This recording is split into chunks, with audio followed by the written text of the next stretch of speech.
Integrals exercise 7.5 के इस video में हम क्वेश्चन नंबर 14 सॉल्व करेंगे। क्वेश्चन नंबर 14 का जो रेशनल फंक्शन है वो कुछ इस प्रकार है 3x - 1 whole upon x + 2 whole power 2। ये जो रेशनल फंक्शन है वो कुछ इस प्रकार का है px + q whole upon x + a whole power 2। इस टाइप के रेशनल फंक्शन को हम पार्शियल में चेंज करने के लिए लिखते हैं a upon x + a plus b upon x + a whole power 2। तो इस तरह से इसको पार्शियल फ्रैक्शन में चेंज कर लेंगे। तो लिखेंगे let 3x - 1 whole upon x + 2 whole power 2 is equal to a upon x + 2 plus b upon x + 2 whole power 2। इसको इक्वेशन 1 मान लेंगे और फिर इसको सॉल्व करेंगे ताकि हम a और b के वैल्यू फाइंड आउट कर सकें।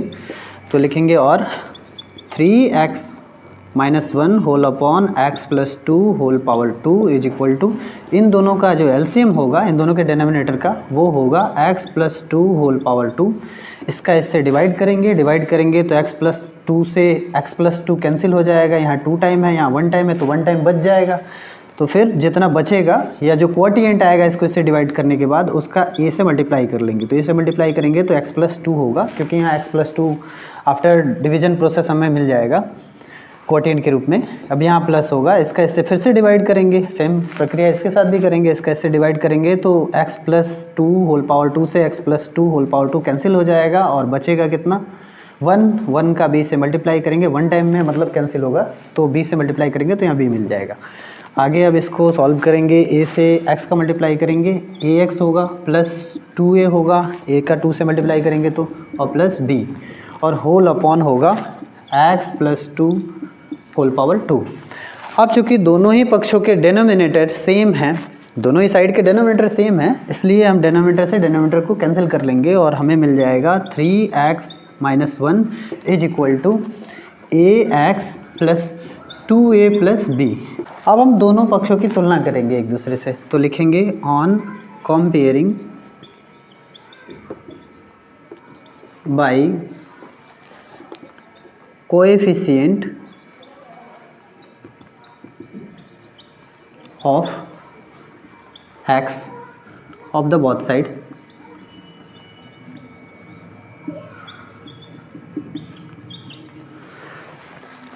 यहाँ x की पावर 1 है और यहाँ x की पावर 1 है। यहाँ x की पावर 1 का गुणांक a है और यहाँ x की पावर 1 का गुणांक या कोएफिशिएंट 3 है, तो a = 3 हो जाएगा। और फिर कांस्टेंट की तुलना कांस्टेंट से कर लेंगे, तो यहाँ चाहें तो लिख सकते हैं आप, है ना।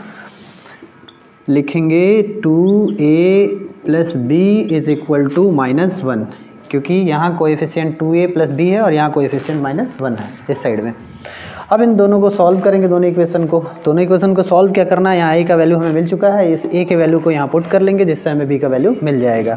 तो 3 2 जार कितना हो जाएगा 6 इधर ट्रांसपोज करेंगे तो b = हो जाएगा -7, क्योंकि 6 माइनस में जाएगा इधर और माइनस दोनों के माइनस साइन है तो ऐड हो जाएंगे, -7 हो जाएगा। तो b का वैल्यू जो मिल गया हमें -7 = 3, a का वैल्यू 3 मिल चुका है। अब हम ये दोनों ही वैल्यू पुट करेंगे इक्वेशन 1 में। अब लिखेंगे यहाँ ऑन पुटिंग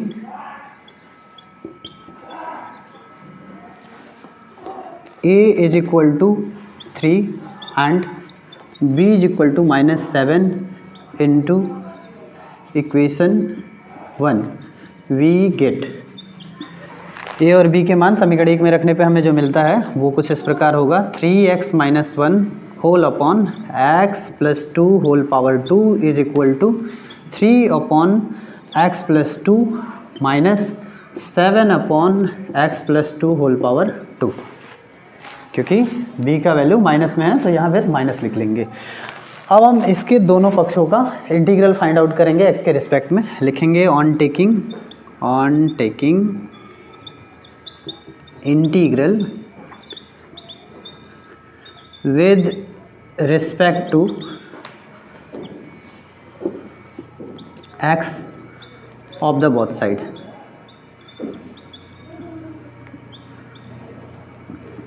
we have यहाँ होगा integral of 3x - 1 whole upon x plus 2 whole power 2 with respect to x is equal to integral of 3 upon x plus 2 with respect to x minus integral of 7 upon x plus 2 whole power 2 with respect to x.